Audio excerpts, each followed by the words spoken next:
दूसरों को जानना अच्छी बात है, पर खुद को जानना बुद्धिमानी है। प्रकृति ने प्रत्येक जीवित वस्तु को वह शक्ति प्रदान की है जो उसके अस्तित्व के लिए आवश्यक है। यह शक्ति असंभव को संभव में, उदासी को खुशी में, युद्ध को शांति में और नफरत को प्यार में बदल सकती है। क्या आपको पता है कि आपके पास जो यह शक्ति है वह इस प्रकृति की देन है? एक इंसान के रूप में आपको अपने भीतर प्रचुर दया, आनंद, प्रेम, सच्चाई और शांति की सच्ची शक्ति प्रदान की जाती है।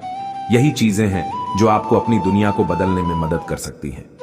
तमाम उथल पुथल के बावजूद आपके अंदर खुशियों का प्रचुर स्रोत है, जिसे जब भी और जहां भी जरूरत हो आगे लाया जा सकता है। दुख की घड़ी में भी यह आपको खुशी दे सकती है। आपको केवल इन शक्तियों का अभ्यास करने की जरूरत है। आप जो भी अभ्यास करते हैं उसमें आप माहिर हो जाते हैं।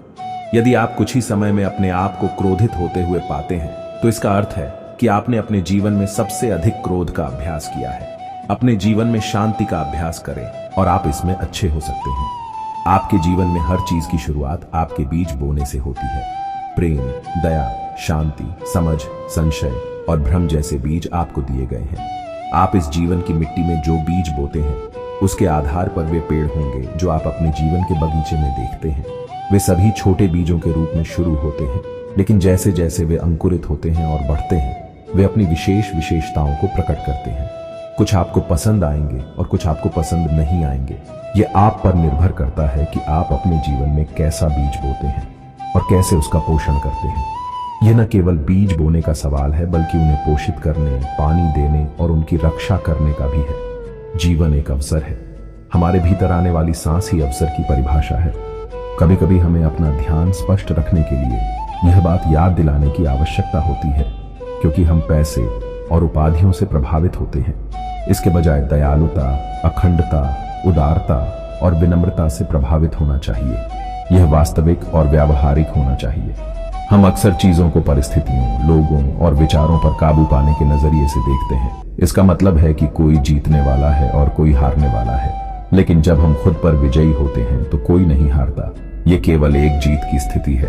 अगर जीवन एक लॉटरी है तो हम सभी के हाथ में जीत का टिकट होता है और यह मानवता और शांति की ओर एक कदम होगा। तरह तरह की खबरें छपती हैं।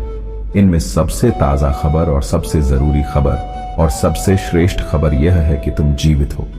जिस पृथ्वी को भगवान ने बनाया, जिस पृथ्वी पर आपका जन्म हुआ, उसकी कोई कदर नहीं है। सब स्वर्ग के सपने देखते हैं। बात हम भी स्वर्ग की करते हैं। फर्क इतना है कि दुनिया के धार्मिक लोग आपको स्वर्ग पहुंचाना चाहते हैं मरने के बाद। हम बात करते हैं जीते जी की। हम कहते हैं कि जीते जी मुक्त हो जाओ। मरने के बाद क्या होगा किसी को नहीं मालूम। दोस्तों, कैसा लगा कमेंट करें और मेरा चैनल सब्सक्राइब करें। आपका धन्यवाद।